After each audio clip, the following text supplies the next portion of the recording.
Or I might, if I'm avoiding something like a sales conversation, I might, okay, how do I make this more fun for myself? How do I look forward to this by adding a playful element to what I'm doing? So I have like some Lego, and so I move the Lego when I accomplish something, and that kind of gives me a little physical reward, dopamine hit as well. Welcome back to the Spark Connect. There is no creativity without play. Let that land for a second. Today, I'm talking with Kirsten Anderson, and we're exploring the power of play in adult life and in the workplace, from building psychological safety to boosting creativity and connection. This conversation is full of practical ways to bring play into facilitation without it feeling forced or awkward. You're going to want to try these ideas immediately. Let's play. Get ready to play. I've got Kirsten Anderson here today, and I just cannot wait for you all to hear more from her. Kirsten, please introduce yourself, your art, and your work. Over to you. Well, I'm just going to touch up my makeup here. For those that watch the video version, you'll see that I'm wearing glasses that have the blue eye makeup built right into the glasses, so you don't have to do your makeup. I love it. You wasted no time. Boy, that really popped, literally. Yeah, they can come in really handy if you're feeling sleepy. You can just like close your eyes behind them. Love it. That was great. Yeah, I really appreciate being invited on, and I love the combination of art and facilitation. I think the question of, am I an artist is when do we get to call ourselves an artist? Certainly came up for me when you brought this up, and so for me, my art is play. I have a 25-year history of being in the toy industry, like owning a toy store, first with my mom, and then for 10 years, and then 15 years I had my own toy store. And what I noticed that was happening was there was a major play deficit in children. Less and less kids were playing. There was this compression that younger and younger kids were stopping playing. Part of it was the screens that we were all aware of, and part of it was overscheduling, that kids were not having this unstructured play. And I kept racking my brain, like, how do we get more kids to play? I can have the best toys and curated from around the world, and if parents aren't coming in because they feel their kids aren't playing anymore, they're not going to buy them, and then kids are not benefiting from play. Right. So what I thought was, we need to get kids looking at an older age group and thinking, look, they're still playing. It's still cool to play. And I'm like, well, that's middle schoolers. That's teenagers. Well, how do we get teenagers to play more? For me, it's adults. We need to get adults playing more. And so that's how my focus went. And I was already on global TV for about 12 years, promoting play as their resident guest expert on play. And so I started speaking more and more, and then getting invited to do keynotes and invited to do workshops and corporate training. And so now my focus even narrowed down beyond just adults, because of course seniors need more play, and that's coming to pass. But now it's really in the workplace. How do we get people working? So it's not just relegated to evenings and weekends, but to everything that we do. Oh, you're speaking my language. You know that part of what the prompt for this podcast was around, the acting in the theater is for evenings and weekends. And I'm like, but it's everything about who I am and what you're asking me to do. And so tell me how it's been going. Like, what's the response? You walk into a corporate environment and you're like, let's play. Like, how do you make that work and make that happen? Well, it certainly helps when the leader that has brought me in, like the upper management, is on board and they're excited about bringing more play. That makes a huge difference, because then they're already inviting and giving permission to play. So that really helps. It's rare for me to be brought in where there's a reluctance, but there can be reluctance. Certain industries can be more hesitant than others, where they have this fear that play is unprofessional, that I will be judged. And so that is the first place that I start, is naming what the hesitations are. Why do we not play at work? What do we think people are going to think about us? And, I could ask you, but I certainly ask my audience.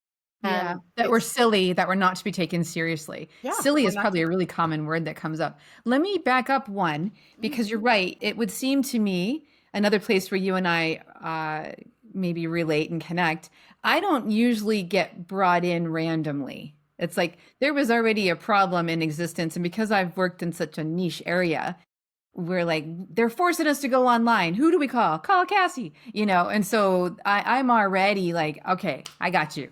And it sounds like that's where you're at too. So let's go back a step. What's the problem that play is solving that made them then look up and say, who can we bring in to solve this problem? So tell us a little bit about that. And maybe I've got a little bit of a ulterior motive here because I'm like, how do I get this to happen for everybody that's listening? Right.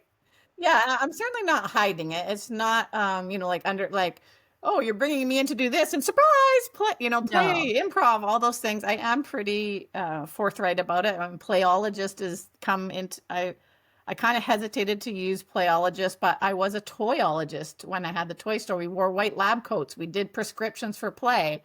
And so when I left that in 2015, 10 years ago, someone said, "Oh, I guess you're going to move from toyologist to playologist." And I'm like, I guess I am. So now I've kind of embraced it and it's in my title. And so when people there's so many different areas that play can help with. And so team building would be the really obvious one, right? The no-brainer. We're looking for someone to help us connect, to create belonging, to help with communication and collaboration.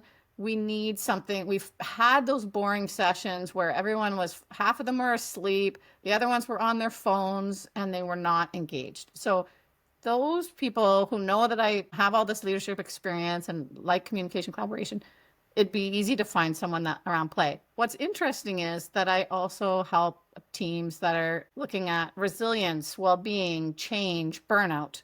There's also the whole creativity and innovation space. There is no creativity without play. Sales is one that might not come into be obvious for some people, but when we approach sales with a playful approach, we take more risks, we take chances, we learn from our mistakes, we're willing to make mistakes. So there's a lot of different areas that can be helped by play. And so some are more prevalent in my business and some are less, but those are some of the reasons that people would seek me out and hire me to either work in a workshop setting, a keynote, or like sometimes it's a leadership retreat where we're doing Lego serious play for 2 days. So Gosh. there's a lot of different scenarios. It makes a whole lot of sense, actually. And as you're speaking through it, I'm thinking, oh, wow, there's so many different applications, which then made me think, are there like certain pillars, if you will, that you've developed in the work that you do? Like when you said flexibility, innovation, creativity is obviously the big one, but resilience. Are there some, I'm going to call them pillars, but how did you go about saying this is, or does that exist? And I'm Yeah. making this question up. It just came to my head right as we were talking and I'm listening to you. I'm like, tell me more, if that Yeah. makes sense. Well, I definitely talk about flow, the flow state, being in that zone of, it's not too difficult, stressful, anxiety producing. It's not boring and we're disengaged. It's that kind of magic middle flow. And when we are in that flow state, that is like play. So for some people, that's working on a spreadsheet, believe it or not. And so, for Yeah. some people, that's data collection. Some people, it's working on a PowerPoint.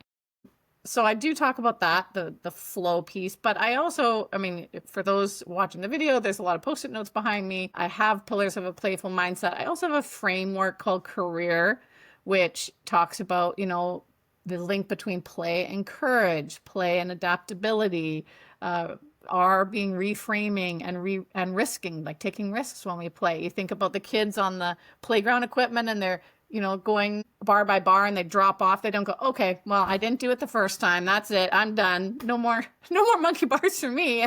No, they go back and they get back on and they try it again. Like they That's so keep, funny that you bring that up. I remember a long time ago, we were talking about resilience and getting back up and going on, even if you fail. And somebody said to me, they picked up their phone and they're like, have you ever dropped your phone? I'm like, yeah, actually this morning. So did you just leave it there and say, I'm never using it again? And it just made me laugh and laugh. And I've always remembered, well, of course you just pick it up and use it again, even if it has a scratch on it. right. And Yeah. if it did break, you get it fixed or you get a new one. You keep going. It's your phone. You need it. Why do we not apply such things to our lives and our goals and the things that we want for ourselves? And our facilitation, right? And our Yeah. speaking and our everyday work. Yeah, absolutely. And that kind of leads into the next E, which is like explore and experiment, right? So, when you're a kid on the playground, you're experimenting, you're trying new things all the time. And when we're traveling, we're exploring. And so that is a playful approach to life, to work. And another E there, the next E would be expectations. Like how are we holding on to expectations when we could let go of expectations? Because kids can be very open-minded to how they approach challenges and communication. And the last one is R for rejoice. So celebrate. So bringing joy, bringing levity, bringing that celebratory gratitude to, and even wonder and awe. Like kids have that as well. So there's a lot that we can bring in from our playful minds that we can bring into our everyday work, our careers. I just feel like immediate joy just talking to you about all of these concepts and just the whole packaging of it as such. Can you share with us maybe one of your most favorite things to teach or places to be? And I might be throwing you yet again, just because as I see you smile, I'm like, this is another thing I want to know from Kirsten. What's your most favorite thing to do, or a time when you felt like, I just love that? Well, I think for me, the most gratifying part of my job, and I'm probably in the running for one of the best jobs in the world, right? Playologist. I think so, actually. I think And so. I am certainly associated with a lot of people in similar space. The play movement for Play for Adults is growing super big during the pandemic. More and more people are opening their eyes to the power of play. I think for me, when I see everybody laughing, well, like a large group of people laughing, that is so gratifying to me. And the other one emotion that coming across that I find transformative is if there's tears. So tears of joy, especially, but tears of just feeling moved. And I had an experience where we did Lego Serious Play, and we were bringing two siloed teams together.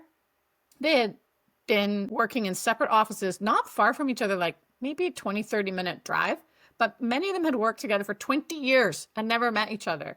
Wow. And they did the Lego, and they were able to have these difficult conversations that don't happen when we're not using our hands and creating and, putting something external, an artifact outside of ourselves where we can, talk about something in a way that is safer, right? And we can be a little bit braver. And so at the end, as I'm standing at the door and people are walking out, this one woman came back and she said, in 20 years, I've never felt love or even closeness with my colleagues like I have today. And she had like a little tear. And then there's a few moments like that I've had after a facilitation. And I just like, yep, that's why I do what I do.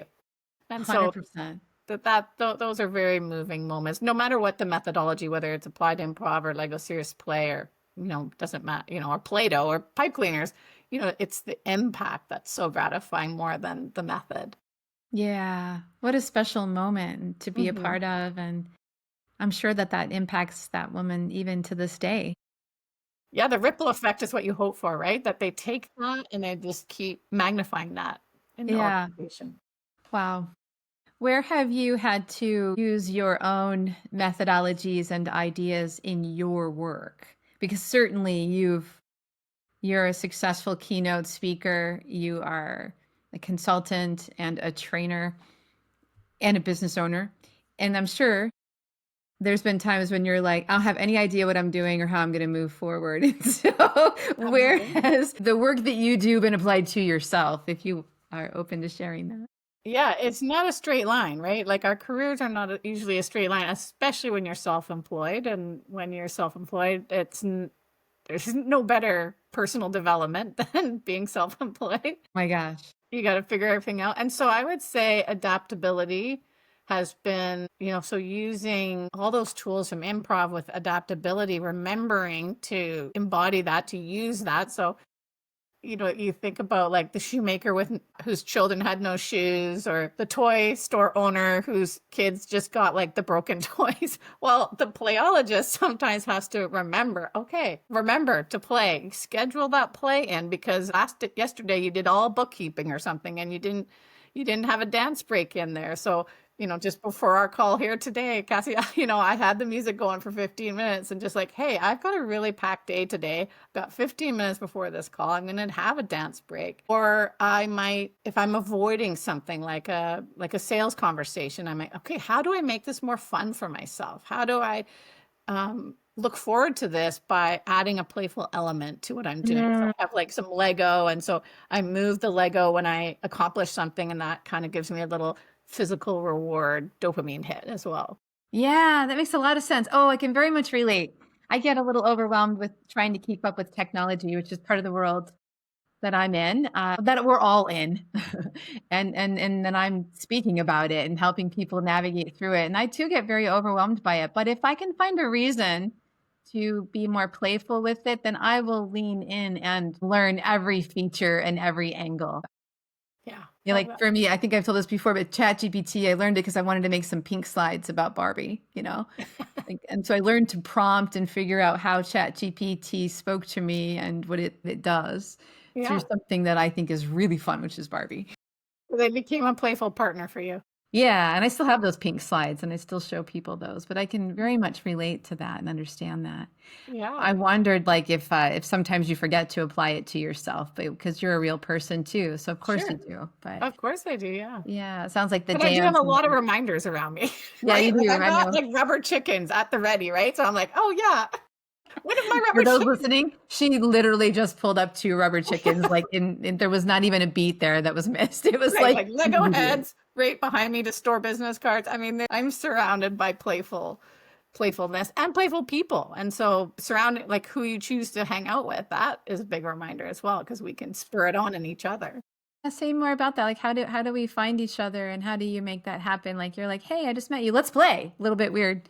Yeah, there's that. So, like how are you interacting with people? Do you have to go for another lunch or another coffee? Like, can we make this more playful? Can we make it a walk? Can we, go to an art gallery together? So there's that. Like, how are we creating meetings? But also who are we meeting? So I'm involved in a lot of mastermind groups. And then, those people are playful people. And so we're encouraging each other to do our marketing in a more playful way, to do our facilitation in a more playful way. So both those elements can be true that we can bring Yeah. more play in. That makes me think, like, so what would a more playful way look like? So when you say, let's do our marketing in a more playful way, what might that look like, act like, or sound like? Well, it could be what you're delivering. So like the end product. So a LinkedIn post or a Facebook ad, like, is it playful in itself? Like the video, are you speaking naturally and organically? Are you, I've been known to put costumes on, maybe no surprise for those types of things. It could be just like I was talking about in the sales conversation, like how are you approaching the work itself, like in your project management? Are you using colors or stickers, or like what makes it playful for you? And what distinction I want to make here is some people might be listening saying, oh, like that's not me. Like I don't like stickers, I don't like rubber chickens, and that's totally okay. We're all so different when it comes to play. And so you need to find like what works for you to make it more fun. So if playing certain music while you're doing your marketing project is playful for you, great.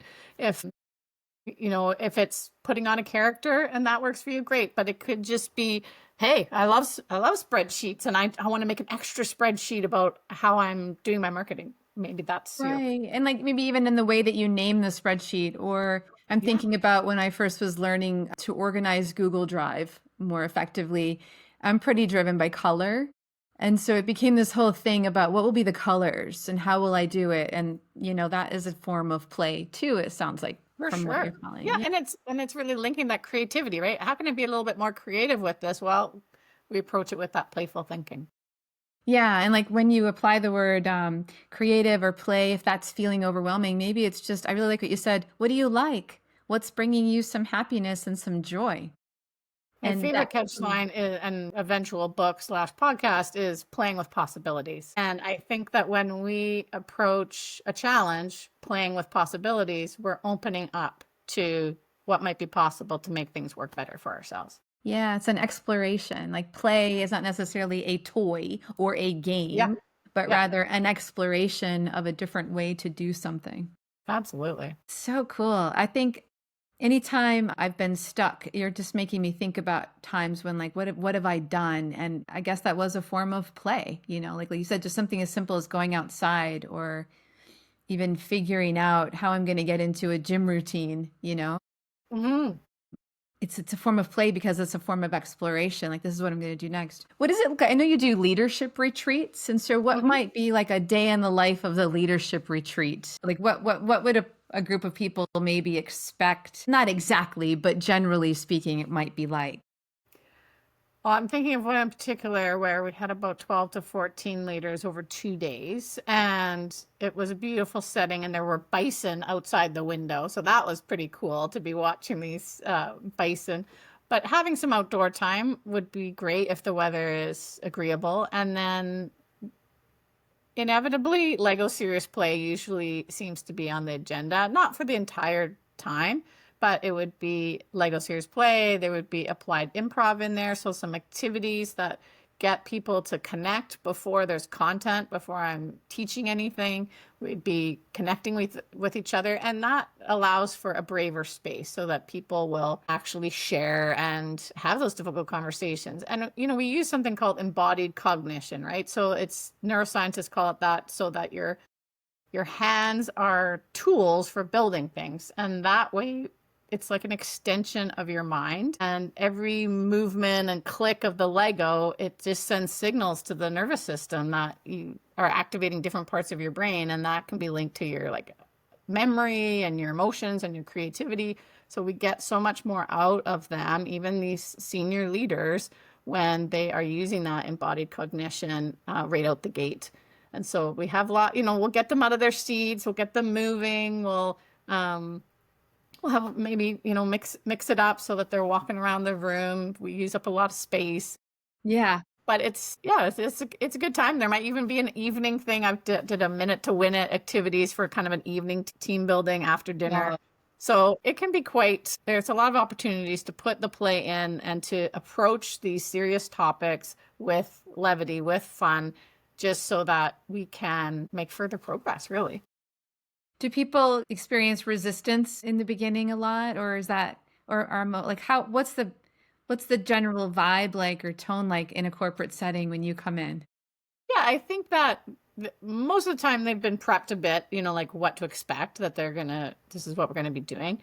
And sure, there's always going to be a percentage, and I'm sure you've noticed this in your own facilitation. There's, going to be one person with their arms crossed, like, yeah, I'm not just, but I'm not going to play today. My manager's making me come to this thing. I'm going to build a Lego. right.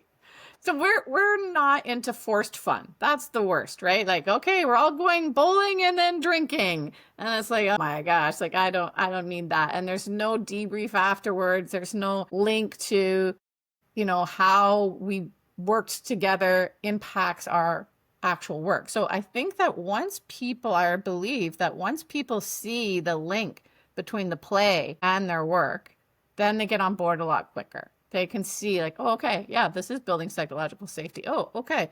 Yeah, we are talking about things on a little bit of a deeper level than we normally did. I worked with a team, all men engineers, and some of them had, again, worked together a very long time, one like 40 years, some of them. So it was very, very senior. And one of them, again, got emotional in this session, and they asked me to come back to do some executive coaching. And I said, well, I'm not a psychologist. I do have coach training, but why are you inviting me to do this team coaching? He said, yeah, well, we've had psychologists in before, but they have never opened up.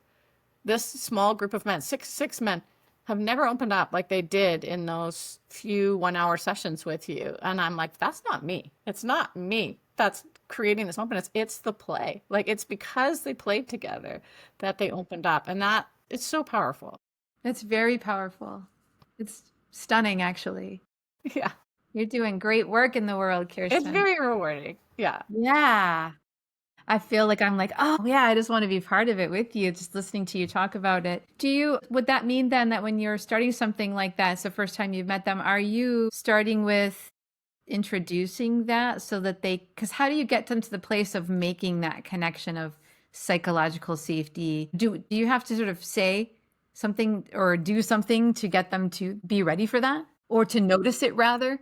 I think calling it out, like calling out what's happening in the room or what you're noticing, like the art of noticing is certainly helpful. And creating that space for the connection first, like it doesn't mean jumping in necessarily with something really wild or crazy, because there is an art to it, right? That scaffolding of, you know, getting deeper and deeper. So I wouldn't ask them to like, okay, we're gonna all act out, act something out. People don't I want to just be. met you. Now perform this monologue that I've provided you. Exactly. Yeah. Yeah. So, I mean, we have always a mix of introverts and extroverts. And so it is an invitation. I want to emphasize that it's an invitation to play. It's a permission to play in a way that they may not normally do with each other. And so when it is an invitation, there's less reluctance. They're not being forced to do it. And there is always the option of sitting back and observing. And then they can always comment, what they've observed. And, depending on how much time we have together over time, they'll usually find themselves participating more. Again, there you go, connecting with me so much. The first part of my own framework is it spells out the word you, and the Y stands for your invitation matters. I love that. It's the first part, and that invitation, and it isn't an enforcement, but it is also an active moment of saying, what can I do that would compel you, that would be compelling for you? And it puts me in a place of having to figure out a lot of different ways and being open to how they might lean in, because it just very much matters. And it's not the invitation that an invitation is so open from my perspective. It isn't, it must be a certain way, or it must be the way I like to do it. Yeah. And that I feel like that's my job as a facilitator and a speaker, to figure out what might work for you, which is why I so deeply believe in the invitation mattering. And I just want to commend you on a framework that's only 3 letters instead of career, which is a lot longer and harder to remember. I love that you brought that up, because I was like, wait, how many letters is career? Are there 2 R's, 2 Right? E's? Wait, again. I do really well with 3s. And so I'm also 3 thinking when you career. said E about enforcement, I'm glad I didn't choose E for enforcement with explore and expectation. They had to be like 2 very Be the different opposite. E's. That's totally amazing. What about, I know also too in my own work, like as you're describing, you kind of have to bring people along. I feel like that's what my work's been like too. Like if I open up a virtual session and then I say all the rules, they're gone. Yeah. But if I open up a virtual session, you're speaking of the art of it, and I have something happen where they're just part of it. Mm-hmm. Then they take it. The invitation is accepted. One thing that I've learned over the years is that I do need to stop at that moment once it has occurred, and I got to go, wait a second, what just happened? Y'all are on the camera, you're chatting. I didn't even have to beg you to come off mute. What just made, and we have to analyze, because otherwise they don't even realize that it has occurred. Mm-hmm. Yeah. And I bet it's like that for you and these, as a playologist. They don't necessarily know that they've just played and that the play, or if they did, they didn't realize it did anything until you call it out, right? Yeah, I remember Priya Parker from the Art of Gathering saying that the job of the facilitator is to name it. And I've always liked that, like just naming what you're seeing. And sometimes it's from the facilitator, and sometimes it's, from the group naming it. Naming it is so powerful as we go. I also want to say, like when we integrate these playful methods, it's been shown that usually we're looking for creative solutions, and those creative solutions increase by 15% or more by adding in playful methods. That that stat alone, I hope, inspires people to start integrating a little more playfulness into their facilitation and training. I just feel like I honestly cannot wait to do such things. It's amazing. Speaking of that, and as we're getting close to our time together already, which feels like 2 minutes, is there something for our listeners, for us, that you could teach us that we could bring into our own facilitation and or training and or speaking that comes from the world of play? Yeah, I mean, there's a million things, so it's hard to pick just one. But one of the ones that I was thinking about was the who's who because how we start. People are really going to remember how you begin and how you end. And so ending in the beginning and ending and really strong and very playful and fun is going to leave people feeling invigorated and energized and inspired to do or say or think differently. Mm-hmm. Sometimes when I start, and this works in a virtual or a in-person session, is I'm always nervous that I'm going to be mispronouncing people's names. That we've both spoken about how our names get mispronounced, misspelled. And, we are dealing with diverse audiences around the world. I do global training. And so see their name, but I don't know if I'm pronouncing it right.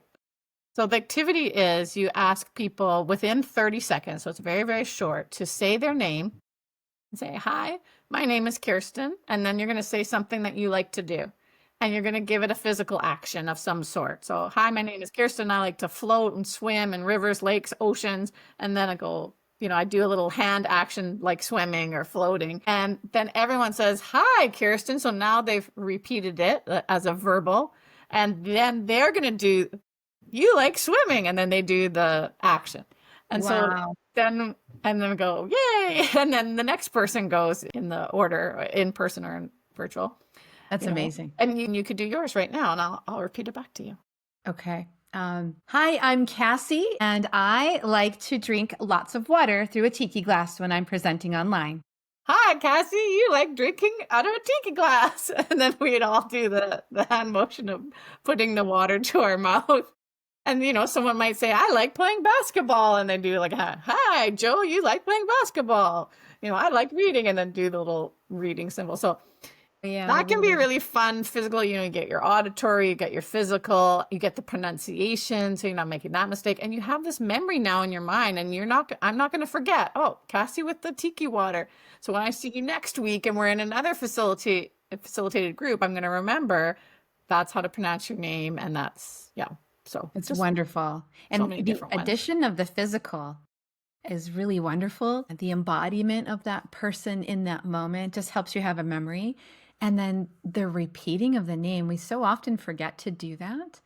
And it really, even that alone, but to add the physical will help really put that into our sense of being in that moment. And really, like, it helps you remember as you're listening, but also how great it feels to each individual to have everybody repeating it and doing that. How much of a sense of belonging and you feel seen, you feel heard right out the gate. And I don't know if you've ever been in a virtual facilitation where people aren't turning their screens on because they're multitasking. Yes. It invites them immediately at the beginning to turn their screen on to be a part of that. And if it's in person, it invites people to stand up to do that. I always stand up and do it. And so they're out of their seats. And so it's setting a tone, it's setting an energy for the entire time together. Yeah. That's called Who's Who. Yeah, I think I call it Who's Who. I didn't invent it, but it's, or it might be amalgamation of different activities. Yeah. But yeah. I invented it for this moment, and I love it. I'm going to be using it ASAP, actually. I love the addition of and I, like to, or and this is something. It could be anything, really, right? Yeah, and I'd love to hear, how it went for you and anybody else who has stories of how facilitation and play have mixed for them, how they've integrated play, whether it's activities that they're doing or even just their everyday work. Like, that's even more powerful me as I build my stories, build my book that I'm writing. It's wonderful to hear how people are integrating play and playfulness into their everyday work. Right. I know. I mean, immediately you made me think of one of the things that I do all the time. I'm now going to call it play.